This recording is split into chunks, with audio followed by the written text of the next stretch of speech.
तर लक्ष्मीनिवास या मालिकेमध्ये आपल्याला पुढे खूप मोठा ट्विस्ट पाहायला भेटणार आहे। तो म्हणजे असा की जयंत हा वेंकीला मारण्याचा प्रयत्न करणार आहे। तर तो त्याला मारण्याचा का प्रयत्न करणार आहे, चला जाणून घेऊया।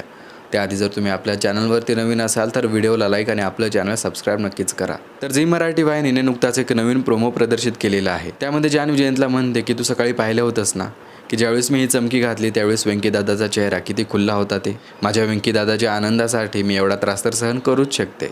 आणि हे सगळे जान्हवीच्या तोंडून वेंकीचं कौतुक ऐकल्यानंतर जयंतला खूप राग येतो। तो म्हणतो की बस, मी जान्हवीच्या तोंडून सारखं वेंकी वेंकी वेंकी सहन करू शकत नाही। आणि मग पुढे आपल्याला असं दाखवण्यात आलेलं आहे की वेंकी विहिरीजवळ काम करत असतो आणि तेवढ्यातच रागामध्ये जयंत त्याच्या पाठीमागून येतो, त्याला विहिरीमध्ये पाडायच्या या हेतूने। तर असा हा प्रोमो आपल्याला पाहायला मिळालेला आहे। तर जयंत हा वेंकीला पाण्यामध्ये ढकलेल का हे पाहणं आता रंजक ठरणार आहे। तर लक्ष्मीनिवास या मालिकेमध्ये जयंतचे पात्र खूप विचित्र दाखवण्यात आलेले आहे।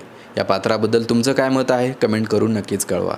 त्याचबरोबर जर तुम्ही आपल्या चॅनलवरती नवीन असाल तर व्हिडिओला लाईक आणि आपलं चॅनल सबस्क्राईब नक्कीच करा।